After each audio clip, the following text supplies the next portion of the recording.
J'étais dans le pays des écrins. C'est dans la montagne. Vous connaissez ? C'est pas très loin d'ici. Hein. Ça dépend d'où l'on vient. C'est haut. Le pays des écrins, c'est vaste. La Valouise, puis Saint-Vincent, la Roche de Rame, Saint-Martin-de-Querrières, Fressinière, les Vigneaux, vous connaissez ? Moi, on m'en a beaucoup parlé, mais je ne suis pas allé. Enfin, je ne suis pas encore allé. Non, moi, je suis allé à l'Argentière. L'Argentière-l'ABC. Vous connaissez ? C'est dans le pays des écrins. C'est moins haut. Enfin, plus bas. Mais là, j'ai rencontré des gens, alors, mais formidables, des gens extraordinaires. Ils étaient un petit peu timides au début, enfin, pas tous, hein. Et puis à mesure, comme ils avaient beaucoup d'histoires à raconter, ils ont fini par se livrer. Ça, vous savez ce que c'est ? Hein ? C'est de l'aluminium ! C'était le plus pur de France. À l'époque, c'était l'aluminium le plus pur de France. Et vous savez où est-ce qu'il se fabriquait, cet aluminium ? Eh bien non, je vais pas vous le dire, enfin, pas tout de suite, parce que d'abord, il y avait les paysans. Dans les écrins, ils étaient tous paysans, ils étaient cultivateurs, viticulteurs, éleveurs, lavandeurs.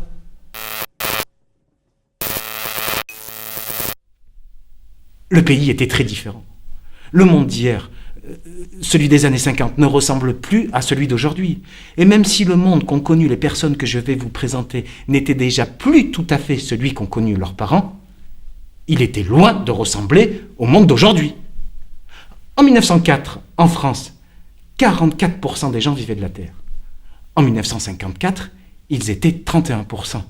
Et en 1985, ils n'étaient plus que 8%. Enfin, revenons à notre histoire. En 1945, après la guerre, il y avait trop de paysans dans le pays des écrins. Pas assez de place, pas assez de ressources pour tout le monde.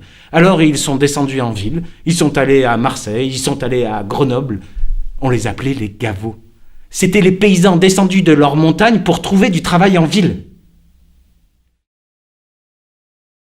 Et c'était plutôt péjoratif d'être gavot pour ceux de la ville. Pour eux, les gavots, c'était les rustres. Mais comme ils se sont installés en ville, les gavots, leurs enfants, ils ont connu la campagne en vacances, en partant en vacances chez leurs grands-parents. Eh ben, je suis venue ici parce que on avait nos grands-parents ici. Ils étaient, comme je vous dis, la même chose, paysans. On venait, alors on faisait les fouets avec les filles d'ici. On allait danser, il y avait le 15 août à la Roche de Rame. Si vous faites de la généalogie et que vous regardez vos ancêtres, ils étaient tous cultivateurs. Moi, on a fait notre généalogie sur le Risoul. Mais les grands-pères, les anciens, c'était cultivateurs. Celui-là qui voulait s'en sortir, il partait du pays, ou alors il était instituteur, mais il n'y avait pas autre chose. Il se levait à 4h du matin. Il faisait une petite sieste entre 1h et 2h de l'après-midi. Mais les journées, elles n'étaient jamais finies. Quand il pouvait. Et les journées n'étaient jamais finies avant 9, 10, 11 heures des fois. Nous, la jeunesse, là, si on allait au bal et que le père coursier, il avait à Buron là-haut, à couper le foin avec la faux, il fallait qu'à 5 heures, il soit debout, le bonhomme. Hein. Il fallait qu'il allait couper le foin à la faux. Hein. Et puis après, il y avait toutes ces fêtes, ils arrachaient les pommes de terre au mois d'octobre, on rentrait à l'école qu'au mois d'octobre dans le temps. Hein. Donc on restait là jusqu'au mois d'octobre. Alors on allait aider notre copine à ramasser les haricots. Et ce qu'il y avait de bien, c'est que chez l'agriculteur, on avait toujours notre petit paquet de haricots, ou nos 4 pommes de terre qu'on ramassait. On apportait toujours quelque chose à la famille. Et on languissait qu'une chose, c'est que le juillet arrive, pour pouvoir prendre le train, parce qu'on était filles de cheminots, nous. Donc on prenait le train, il y avait encore le train à vapeur. On avait les grosses malles, on montait le vélo, on avait le poisson rouge qu'on mettait dans le bidon de lait. Et quand on arrivait en bas, l'eau était froide, était un peu plus chaude, mais ici, 2 jours après, il avait les pattes en l'air, le poisson. Après, la grand-mère, elle avait des lapins dans son écurie, et elle en avait de partout, des lapins. Donc, elle nous tuait un lapin, elle nous faisait un bon civet, elle nous faisait aider à le dépecer. Et puis, comme il y avait ce fameux type qui passait, qu'on appelait le patial, il ramassait les peaux de lapin. Donc, on remplissait les peaux à l'envers de papier journal, on le pendait, et le gars, il venait nous ramasser les peaux de lapin. Après, on partait, pour se faire 4 petits sous, hein, on allait ramasser de la lavande. On avait la distillerie qui nous ramassait cette lavande, alors il nous la pesait, et ça, on y allait tous de bon cœur. Hein. Alors après, on faisait des bons civets. Qu'est-ce qu'on faisait? De la draguette, du ragoût. La draguette, c'est des pommes de terre. La draguette. Oui. C'est des pommes de terre avec un peu de laurier, un petit peu de petits salés. Je n'ai pas une passion, mais petits salés. Pas de carottes. Hein. Non, Fraissinet, cela met des carottes, Fraissinet, on ne pas de Voilà, c'est ça, pas de carottes. Je ne donnerai pas ma place à personne, et si on me disait, tu recommences, Marie, je recommence de suite. Il y en a qui mettent de la carotte dans la draguette. À Fressinière, peut-être, mais pas à l'Argentière. On ne mange pas la draguette avec de la carotte. La draguette, c'est oignons, pommes de terre, lardons, sel, poivre, huile d'olive, thym et laurier. Et c'est tout. On peut y mettre une saucisse si on veut. Mais pas de carottes. Marinette, comme toutes les autres filles de Gaveau, elle venait ici quand elle était petite. Elle venait en vacances chez sa grand-mère. Et un jour, elle est restée. Je raconte ma jeunesse. Mais je suis venue me marier avec un haut alpin, un type d'ici, hein, qui au début avait 2 brebis. Et comme il était passionné de ce monde agricole, ben, qu'est-ce que vous faites quand vous aimez? Ben, vous suivez. Hein. Et on a commencé avec 2 brebis, puis on en a 4, puis bon, et puis il me dit, oh, j'avais pas de travail, j'ai testé une dactylo, ça marchait plus, ça. Hein. Donc il me dit, ben, si tu devrais passer ton BAPA agricole. Donc je suis allée 6 mois à Gap, j'ai passé mon BAPA agricole, et je suis devenue, on disait avant paysanne, maintenant on emploie des grands mots, hein, exploitante agricole. J'ai commencé à avoir 20 brebis, 30 brebis, et quand je suis partie à la retraite, j'en avais 150. À l'époque de Dédé, de mon mari, on achetait 3 cochons, on en tuait 3. Alors il y avait toujours les collègues qui venaient. Alors la grosse bassine, le vinaigre et l'oignon, le bâton exprès pour tourner le sang. Le cochon, il était mis sur un trépied et on était nombreux. C'est là où je regrette tout ça. Mais on n'a plus le droit. Bon. Ce que je déplore aujourd'hui, c'est l'information. Je pense qu'on est en train d'oublier le passé. On veut plus en entendre parler. Mais même les écoles,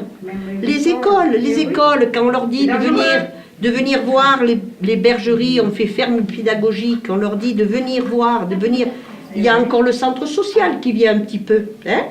Les maisons de retraite qui viennent un petit peu. Vous avez des mémés, quand vous les voyez avec un petit agneau, elles sont heureuses. Vous les rentrez avec le fauteuil dans l'écurie, elles sont heureuses. Mais vous avez plus personne qui vient. Il n'y a plus la motivation. Moi, je vous assure, ce que je constate aujourd'hui, c'est que ça sent mauvais. Ça sent mauvais. Les gosses, ils ont les pantalons, dès qu'ils rentrent chez eux, il faut qu'ils soient clairs et nets. Ça sent mauvais. Elle a raison, Marinette, ça sent mauvais. La merde, ça sent mauvais. Mais la merde de la campagne, elle n'a pas une odeur de merde comme les autres. Et moi, j'aime bien cette odeur. Je trouve que ça sent bon.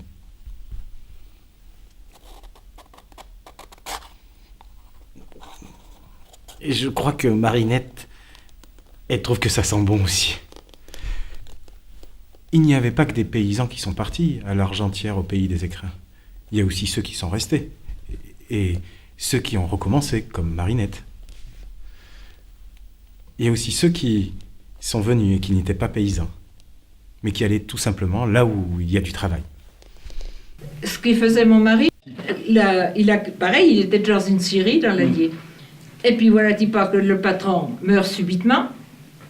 La veuve, elle a tout vendu. Et puis le patron qui a repris ça, il voulait tous des jeunes pour les dresser, comme il a dit. Alors une fois, mon mari il a dit ouais. Et puis alors, comme mon mari connaissait des gens de ceux qui avaient fourni les machines dans les usines, là, dans ces scieries. Il est allé à la fabrique des scieries, même celles qui sont arrivées là, elles venaient de Moulins aussi.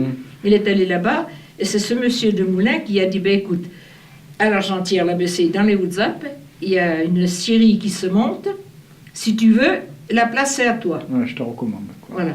Alors ça s'est passé comme ça. Alors un beau matin, j'ai vu Jojo Davin arriver avec sa camionnette.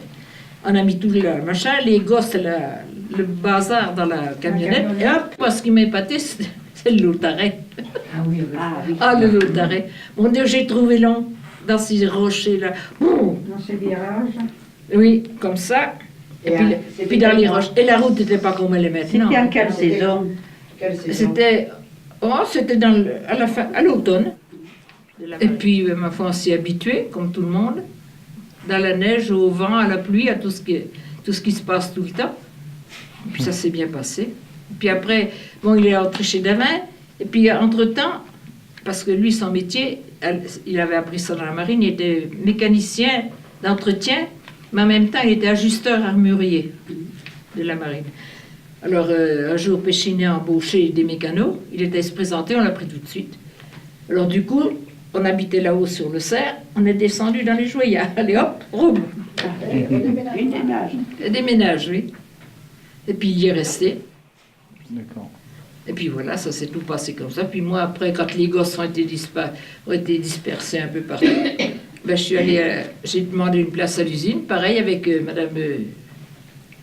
comment qu'elle s'appelle déjà, Augusta. Augusta, et ben on est allé travailler à l'usine, faire les ménages dans les bureaux, voilà. Il n'y avait pas que des scieries à l'Argentière. Il y avait plein d'autres choses. Il y avait aussi Péchinet.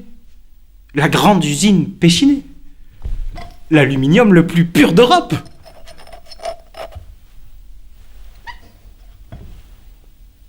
Et vous savez d'où elle vient, la dame? Elle vient de Bourgogne. Vous connaissez la chanson des Bourguignons? Vous connaissez pas la chanson? Quand il y a la fête des Bourguignons, comment ils font les Bourguignons? Moi, J'en sais rien. Si, tu le sais.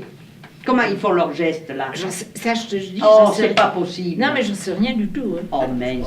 Bon, je ne sais pas, j'y suis pas, mais je me suis trouvée aux 50 ans de mariage des Bourguignons, là-haut, à la Poustère. Là. Et quand ils chantent, ils font des gestes, là. Mais ça, je te dis franchement, je n'en sais rien. Mais c'est dommage. Et je suis fier, et je suis fier d'être bourguignon. Et je suis fier, et je suis fier, et je suis fier d'être bourguignon. Au sein d'une vigne, j'ai reçu le jour. Ma mère était digne de tous mes amours. Oh, depuis ma naissance, elle m'a nourri. En reconnaissance, mon cœur l'a chéri. Joyeux enfant de la Bourgogne, je suis fier d'être bourguignon. Quand je vois rougir ma trogne, je suis fier d'être bourguignon. Et je suis fier, et je suis fier, et je suis fier d'être bourguignon. Et je suis fier, et je suis fier, et je suis fier d'être bourguignon. Bravo, Il y en a 7 couplets, mais je me rappelle plus. Et je suis fier, et je suis fier, et je suis fier d'être bourguignon. Et alors, en quelle année vous êtes mariés? C'est sa femme. Le 7 septembre 60. Ça fait 50 ans qu'ils sont mariés. Donc, Elle aura 50 ans. On dirait pas. C'est bien. Et nous allons faire. Et la bon, petite fille a 30 ans.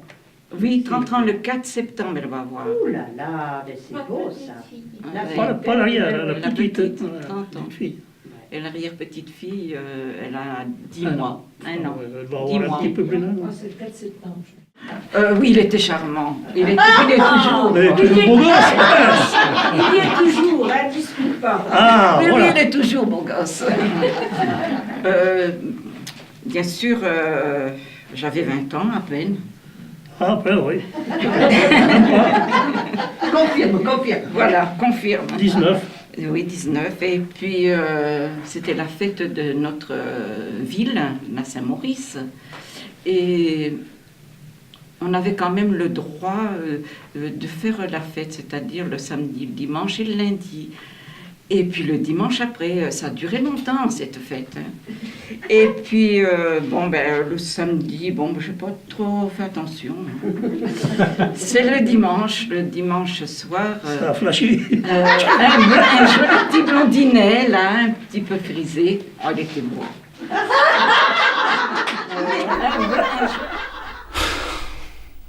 C'est beau l'amour. Vous vous rappelez quand vous êtes tombé amoureux pour la première fois? Moi, quand je tombe amoureux, je déclare ma flamme avec des mots. Voici des fruits, des fleurs, des feuilles et des branches. Et puis voici mon cœur qui ne bat que pour vous. Ne le déchirez pas avec vos deux mains blanches, et qu'à vos yeux, l'humble présent soit doux. Mais il ne faut pas s'imaginer que je suis du genre à tomber amoureux facilement, comme ça, sans arrêt, du genre frivole, non, versatile. Quand j'aime une fois, j'aime pour toujours. Quand j'aime une fois, j'aime pour toujours. L'amour est un tournoi où tombent tour à tour des guerriers maladroits, noyés dans la bravoure. 50 ans d'amour. Vous vous rendez compte? Ça fait 50 ans qu'ils s'aiment. Et ils vont nous expliquer comment ils sont arrivés jusqu'ici. Et c'est encore une histoire d'amour. Notre fils était malade. Il était asthmatique. Parce qu'il était asthmatique. Parce que moi, j'ai quitté la boîte où j'étais. J'avais 18 ans de boîte quand je l'ai quitté. J'ai perdu des gros avantages. Je suis venu là, à l'époque, en 71, je perdais 1000 francs par mois. C'était pas une bricole. Hein. Pas une bricole. Les gens ne comprenaient pas, là, dans la région, pourquoi j'étais venu. Ils disaient que j'étais venu là, je leur avais pris leur pain. Mais moi, si mon fils n'avait pas été malade, je ne serais jamais venu dans la région. Donc, j'ai perdu de l'argent, oui, mais moi, je voulais que mon fils ait une bonne santé. Il est venu là, à Briançon. Tout le monde connaît les farfadets à la Vachette. Maintenant, ça n'existe plus. Qu'est-ce que c'est les farfadets? C'était une maison d'enfants pour les enfants malades, enfin qui avaient de l'asthme ou des trucs comme ça. Donc, il est venu. 15 jours après, il nous écrivait, on n'avait pas le téléphone à l'époque, 15 jours après, il nous écrivait de venir chercher notre gamin, qu'il n'était pas malade. Il n'était pas asthmatique. Il n'était pas asthmatique. Mais moi, entre-temps, j'avais cherché du boulot, là. S'il n'est pas malade, là, on vient. Voilà. Et oui, il n'était pas malade. Enfin, il n'était pas malade à l'Argentière, mais il était malade en Bourgogne. Il était asthmatique et l'air de la montagne lui faisait du bien. Donc, ils sont venus s'installer à l'Argentière. Et il a guéri. Ah, mais il ne faut pas en faire une généralité. Il y a des gens qui peuvent être malades à l'Argentière et qui ne seraient pas malades en Bourgogne. Ça non plus, il ne faut pas en faire une généralité. On peut être en bonne santé, être installé à l'Argentière et ne pas venir de Bourgogne. D'ailleurs, à l'Argentière, les gens sont venus de partout. Du Maroc, d'Italie, de Pologne. Renée, elle est venue de Marseille. Enfin, elle est plutôt revenue. Parce que c'était une fille de Gaveau. Bon, ben, je suis arrivée en 1966. Je me suis mariée ici à l'Argentière. J'ai eu 4 enfants. Mon mari travaillait à Péchiné. Il était chaudronnier traceur, ouvrier. Il a fait tous les caps de l'usine Péchiné. Il est allé en fonderie. Il est allé aux cuves. C'était un très très bon chaudronnier. Et puis, après la fermeture de l'usine s'est fermée, il a été au comité d'entreprise pendant plus de 15 ans. Comme à Péchiné, il a respiré aussi beaucoup de saloperies, le gaz et tout. Il arrivait des fois, mon mari, le soir, à cracher le sang, tellement que dans les cuves et tout, quand il faisait le dépannage sur les... D'ailleurs, il était avec le mari de Madame Combaz, ils s'en sont vus. Ils ne se roulaient pas les pouces, parce que c'était quand même polluant. Même, vous voyez, il a de l'amiante dans les poumons. Et Péchiné n'a jamais reconnu qu'ils avaient de l'amiante. Ils n'ont pas reconnu. On y est allé l'année dernière, on a fait le scanner. Il sait que l'amiante, elle se découvre au bout de 30-40 ans. Il en a 72, vous savez, on a des fois un petit peu l'épée Damoclès sur la tête. On comprend bien qu'il rigolait pas tous les jours. Que c'était très dur. Et pourtant, c'est comme s'il n'avait gardé que les bons souvenirs. C'était leur histoire, l'histoire de leur génération. C'était la grande histoire. Avec Péchiné, il y avait tout. Il y avait la crèche, l'école, le dispensaire, les colonies de vacances pour les enfants. Il y avait même une église orthodoxe. Tout dépendait de l'usine, même les vacances. Il y en a qui sont partis en Yougoslavie, au temps de Tito, en Bretagne, au temps de De Gaulle, et à la mer, sous Giscard. Ils sont allés partout. Beaucoup ne sont plus jamais partis aussi loin en vacances. Tout ça, c'était au temps de Péchiné. 80 ans de métallurgie. 80 ans d'aluminium. Le plus pur du monde. Et puis plus rien. En 1986, ils ont fermé l'usine. Plus de 300 personnes se sont retrouvées dehors. Pour l'Argentière, une petite commune de 2300 habitants, c'était énorme. Péchiné faisait vivre les 3/4 des gens du pays.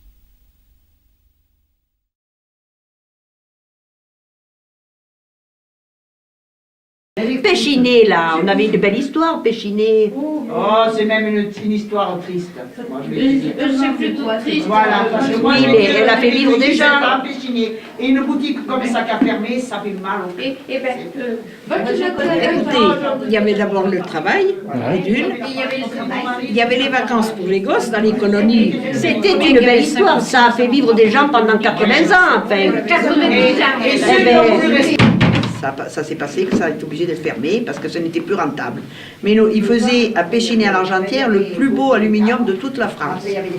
C'était une belle histoire. Quand je dis à mon petit-fils que le train arrivait dans Péchiné et qu'aujourd'hui le train n'a plus la même fonction que ce qu'il a, c'est quand même une fatalité, soyons honnêtes. Non, non, non. C'était... Mais non, mais l'histoire de la cité par elle-même, auquel il y avait un dispensaire, c'était magique ça, pour une ville comme la Frontière.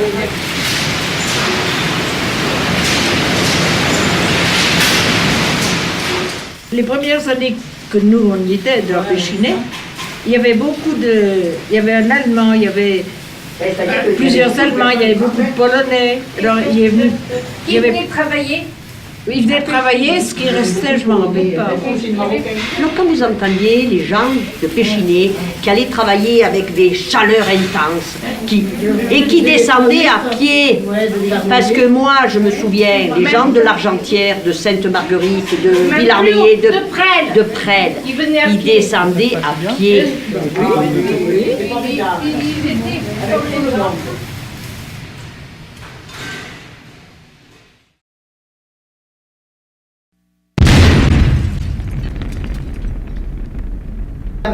Mais c'est vrai qu'il arrive à un moment où la vie, elle est obligée de s'arrêter quand c'est plus rentable. La vie, si on veut la prendre, elle est faite de bonheur tous les jours. Il ne faut jamais partir en arrière. Il faut toujours partir en avant. Il faut se dire qu'on se lève le matin et qu'on se couche le soir.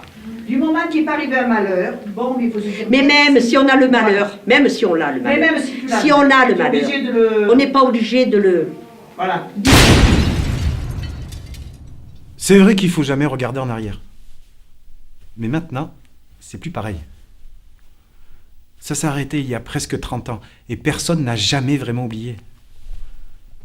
À l'Argentière, après, ils ont eu le canyoning, le kayak, les cascades de glace. Mais c'est pas pareil. Tenez, dans le Nord-Pas-de-Calais, à Béthune, quand ils ont fermé les mines, ils ont eu un peu la même idée. Ils ont fait des pistes de ski sur les terrils. Mais ça non plus, c'est pas pareil. La valise. J'allais oublier la valise. Et voilà, alors nous avons fait cadeau de cette valise, vous voyez, Ah ouais. qui a une formidable, histoire. Nous l'avons débarrassée, je l'ai lavée. C'est la valise de mes parents. Ah, c'est Quand du nous lourd, venions à c'est Saint-Crépin, alors elle a fait du voyage parce que mon père était cheminot. Alors elle est montée, elle est descendue. Elle est bien usée. Elle est usée, mais elle est quand même encore bien. Vous pouvez encore vous en servir. Voilà. Comme je savais que vous alliez C'est venir. une valise en carton. Oui, c'est la valise en carton de l'État Souza. Mais là, c'est la valise de Félix Bonardel. Félix Bonardel. C'est sa valise. C'est René, sa fille, qui me l'a donnée. Moi, je vais ouvrir une porte à Sainte-Marguerite, de l'autre côté de la rue. Et j'ai envie de faire à ma maison un petit coin rencontre. C'est-à-dire refaire un peu des veillées. Mais les veillées, c'est moi à peu près un peu des plus vieilles, hein, donc il faut que je me dépêche. Hein. Donc si un jour j'essaye à faire cette pièce, on essaiera de faire un petit peu parler les gens, hein, revenir à ce qu'on a vécu qui était bon. Hein. On est d'accord. Si ma porte est ouverte, tous à Sainte-Marguerite. Il faudra tous y aller chez Marinette. Vous êtes d'accord? Tous ces gens, je les ai rencontrés à l'Argentière-la-Bessée. Ils y seront sûrement chez Marinette. On va appeler Marinette pour lui dire qu'on va tous venir. Vous êtes d'accord? Alors, Marinette. 04 92 23 14 et 11.